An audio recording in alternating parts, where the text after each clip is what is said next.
से आने वाले 4 मार्क्स को सिक्योर करते हैं। चलो क्विक रिवीजन चैप्टर 2। सबसे पहले हमें ये पता होना चाहिए कि पॉलिनोमियल जो हमने एनसीईआरटी की 10th में पढ़ना है वो on the basis of degree पे डिवाइड हुआ है। डिग्री के बेसिस पे हमने डिवाइड किया है। सबसे पहले जिसकी डिग्री 1 होती है उसको हम बोलते हैं लीनियर इक्वेशन। लीनियर इक्वेशन कुछ इस तरीके के दिखते हैं, ax प्लस बी। अगर हम इसका एग्जाम्पल दें तो ये होता है 3x प्लस 6। 3x भी हो सकता है, 6 नहीं होता है। 2x भी हो सकता है, 2x प्लस 1 भी हो सकता है।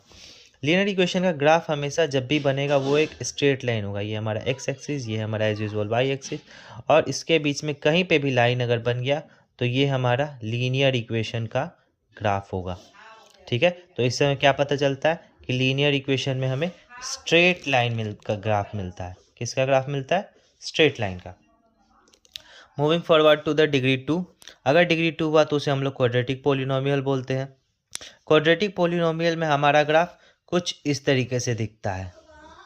अब ये शेप क्या होता है? इसे हम कहते हैं पाराबोला। पाराबोला।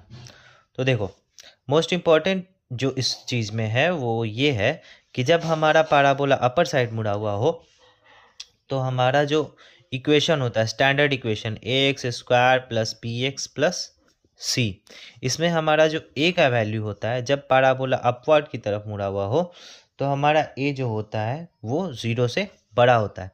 लेकिन जब हमारा पाराबोला डाउनवर्ड की तरफ मुड़ा हुआ हो तो हमारा a का वैल्यू 0 से छोटा होता है। प्रीवियस ईयर क्वेश्चन को अगर हम देखें तो ये डायरेक्ट क्वेश्चन पूछा हुआ है हमारे स्टैंडर्ड मैथ्स के क्वेश्चन नंबर 1। देखिए, in the given figure show the graph of polynomial y is equal to ax square plus bx plus c। Then option है हमारा पाराबोला नीचे की तरफ मुड़ा हुआ है, मतलब कि हमारा जो a है वो 0 से छोटा होगा, यानी कि ऑप्शन नंबर ए हमारा राइट आंसर। 1 मार्क्स हो गया ना।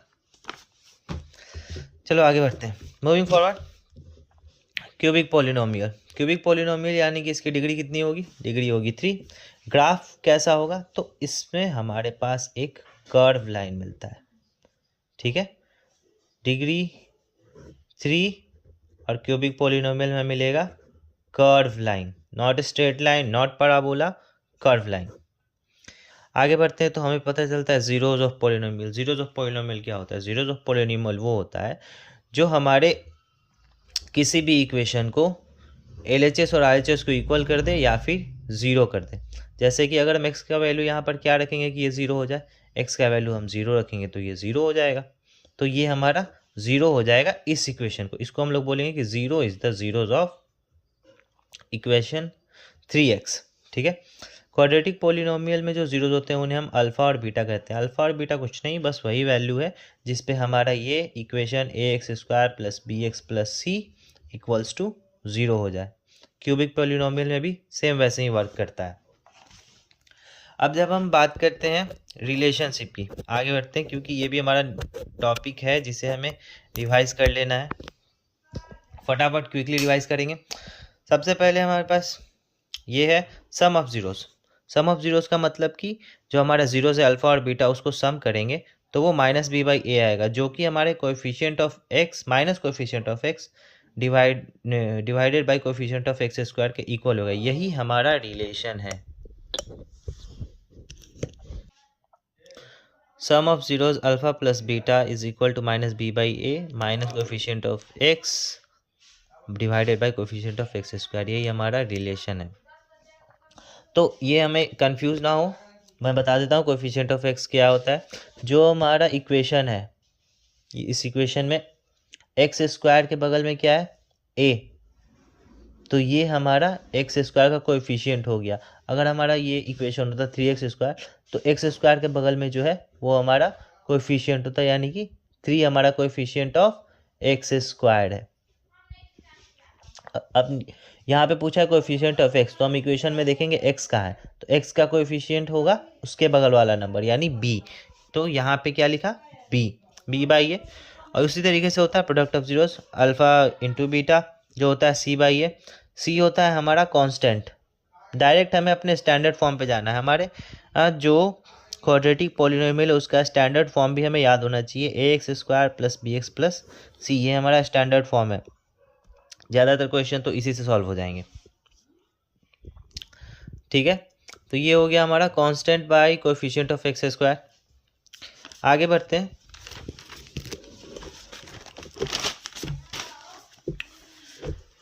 चलो, तो ये हमारे लिए एक और बहुत इंपॉर्टेंट चीज़ है कि जब हमें सम ऑफ ज़ीरोज़ बता दिया हो और प्रोडक्ट ऑफ ज़ीरोज़ बता दिया हो तो हमें पॉलिनोमियल कैसे निकालेंगे।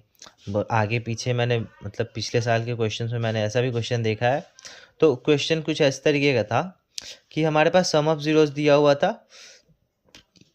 3/2 और प्रोडक्ट ऑफ ज़ीरोज़ दिए हुआ था 4, लेकिन हमसे पूछ रहा था क्या कि पॉलिनोमियल बताइए। तो हम क्या करेंगे इसके लिए?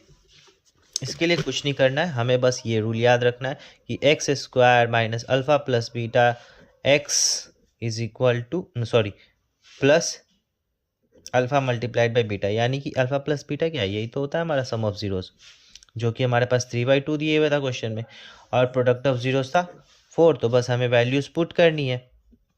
यहाँ पर रख दिया हमने 3/2 x plus alpha plus beta का वैल्यू 4। अब ये 2 यहाँ आ गया तो यहाँ पे 2x square minus 3x plus 8 हमारा इक्वेशन निकल गया।